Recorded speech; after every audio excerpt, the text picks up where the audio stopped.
We're back with some exclusive reporting by NBC News about the war in Ukraine. We've learned that a group of former U.S. officials held secret talks with the Russians back in April about bringing the conflict to an end. That's according to a group of former and current officials who were briefed on those discussions. NBC News foreign correspondent Josh Lederman broke this story. Joins us now. Josh, good to have you with us. So walk us through what you've learned about this meeting. Who was involved? What was discussed?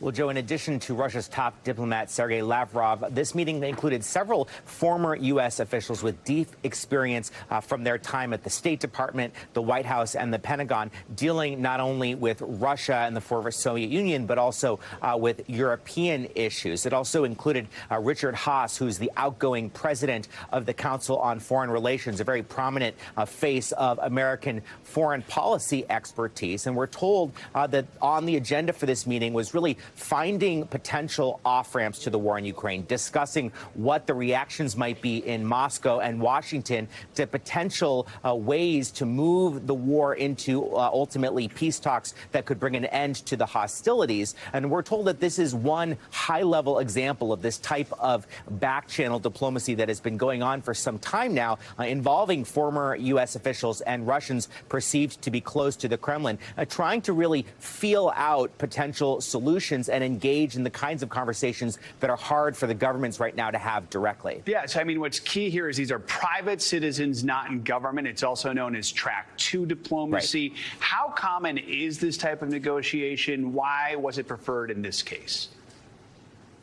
Well, we should point out that these negotiations are not happening on behalf of the Biden administration. The White House is aware that these private citizens, as you pointed out, are having these discussions. They were briefed after that meeting with Lavrov in New York by the participants in that meeting about just what went on. But these citizens are doing this really on their own. And that tends to be the whole purpose of track 2 diplomacy, is that when you have private citizens who can sort of pass information to the government about what they're hearing, there is sometimes more flexibility when you have this informal, casual discussions than when you've got two governments sitting across the table for each other. Sometimes it's actually more difficult to break away from your talking points and really get to the meat of what potential solutions to tricky diplomatic issues could be. And so that is what these former U.S. officials are trying to do, really test the waters for potential solutions that could later be brought to track 1, to direct negotiations involving Russia, the United States, and, of course, the government of Ukraine. So still, Josh, we understand not everyone in the diplomatic and national security communities approved of this meeting. Why was it so divisive?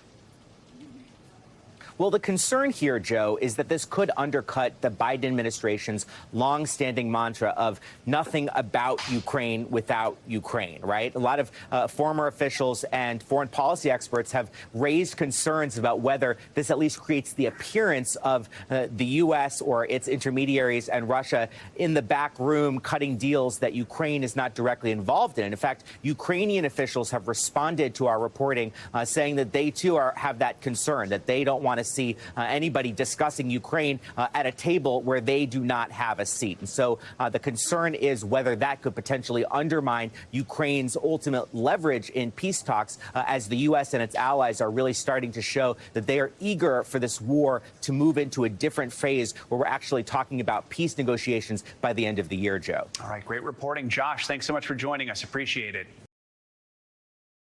Thanks for watching our YouTube channel. Follow today's top stories and breaking news by downloading the NBC News app.